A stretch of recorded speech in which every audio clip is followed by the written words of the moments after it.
Kings here. Hope you're doing well. I'm very happy to announce that Athena are going to start releasing spotlight videos on different units. We get a lot of questions in the Discord on what units to get, what veterancies, why to get certain units, etc. etc. So we've decided to start releasing spotlight videos, and I'm delighted to say the first unit we will be covering today will be Palace Guards. Palace Guards are an extremely powerful unit at the moment, both in their attack damage and their defense. They're an extremely versatile unit. They have very few cons, but we will cover them today. But more importantly, they're very easy to unlock. So over the course of today's video, we will cover over some gameplay, how to use them. We'll look at the setup, so what veterancies, what doctrines, and kind of what hero classes play really well with them.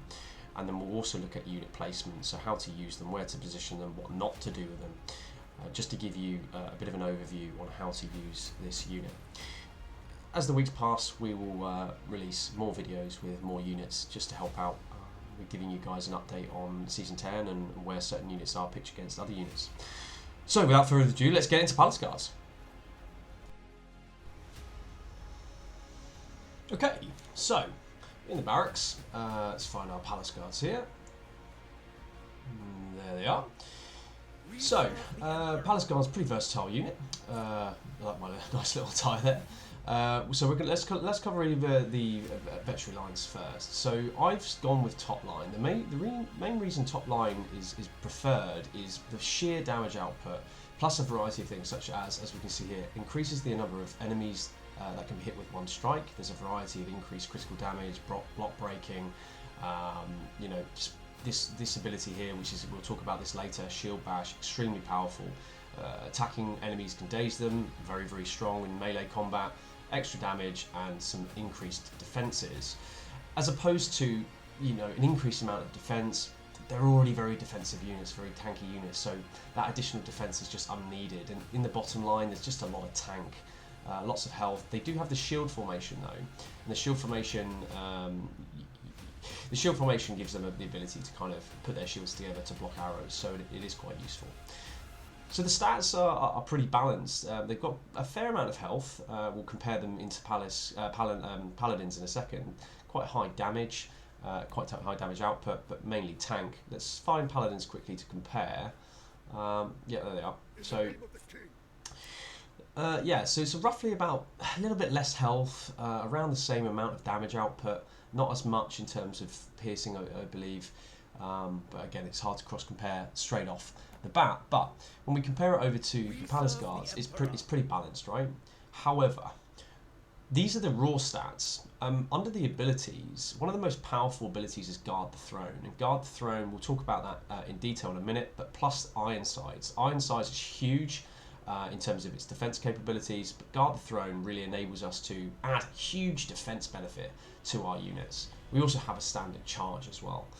We've got heavy armor, so obviously less damage taken, and a variety of other basic stat abilities or unit traits that go alongside the Palace Guards. But mainly, they're a very versatile unit when it comes to their doctrines. Let's have a look here. So we've got, you know, Epic Sword Doctrine 2, so decreased charge cooldown.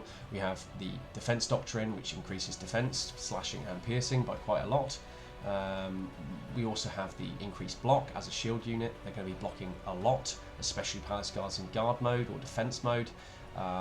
We've got Iron Sides, which is, I would say, the most important doctrine on Palace Guards, and we also have the other ones here, such as Breakthrough Doctrine, which I don't think is worth it, as well as the increased defense on ranged and the anti-cavalry doctrine. They're not really an anti-cav doctrine. You can use them as anti-cav, but you know, it's probably better to go with more melee-related infantry fighting doctrines.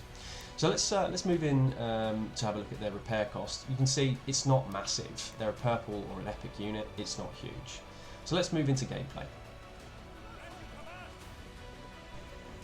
Okay, so very basic formations. We have two formations with the top line veterans in Palace Guards. Firstly, the line formation, which is pretty good, and we have the block formation, which is kind of like a rectangle, which is also very good. You do have a third one, which will be the the formation of you know, the shield formation, but that is bottom line. So if you do go for bottom line, you do get an extra formation. Okay, so here in this clip we have we're covering a wall, something very Palace Guards are very good at, and we're about to see a treb incoming. So we're going to activate our brace, hit the iron sides, and you can see that we took 2 direct trebs, or even 3, and our Palace Guards didn't even lose a single unit. We lost a bit of HP there, but with the huge defense buff that Palace Guards get, we were pretty unscathed. So, moving on. Aggression. So Palace Guards are very good at pushing small things, small areas, like in this clip here, a siege tower. We're going to charge down, we're going to activate our iron sides and our brace against some claymores here, and you can see that we're just taking hardly any damage at all. The claymores are bursting through their abilities, still not doing any damage. We activate our shield bash when we're winning the battle there, and we can see that we've dispatched the claymores pretty well. Now it's quite dangerous here because we could receive a treb, so we need to retreat as soon as we finish them off, get out of there as fast as we can, and you know, maybe go and heal our unit as we took a bit of damage there. But once again, we didn't lose a single Palace Guard. What we're going to see here is what Palace Guards are like when they're up against lots of enemies.